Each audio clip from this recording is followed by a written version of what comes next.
This colorful disaster is my old inspiration board. I filled it right up with things that I really love, so whenever I looked at it, I would feel inspired.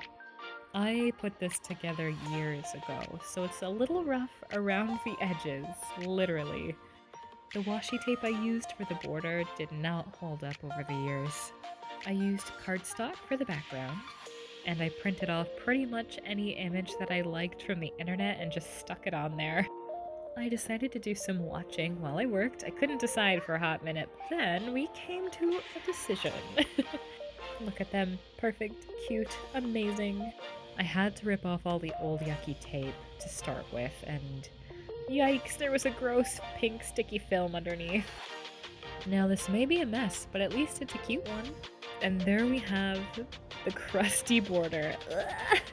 I did place another garbage bag underneath for my painting, so I didn't paint my table. I dug out my painting supplies and went through my options and did select a wonderful color for our border. RIP, I'm so sorry. Luckily, somehow the cardstock background didn't get too messed up as I pulled everything off. We can cover it up anyway. But first, tea and cookies. Very necessary for an art project, especially one done in the winter. Of course, I have chocolate chip, my favorite, and mint tea. Did you guess what color I chose? If you picked pink, you are correct. Surprise! A few layers of paint and we are doing much better than we were before. Now comes the really fun part, decorating the board. I put out a bunch of special things because I wasn't quite sure what I wanted to use or what I could use. Sadly, I couldn't fit everything, so some things went back into the keepsake box, maybe for another project later, who knows? But for now, I'm just gonna keep them nice and safe. This was our final look.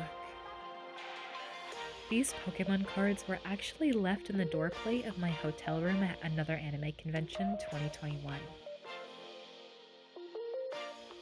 Most of the things that made it onto this board were from that convention or from around the same time.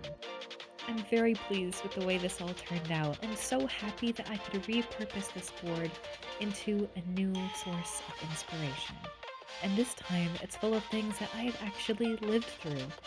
A reminder to keep making wonderful connections and go forth for those amazing, magical experiences.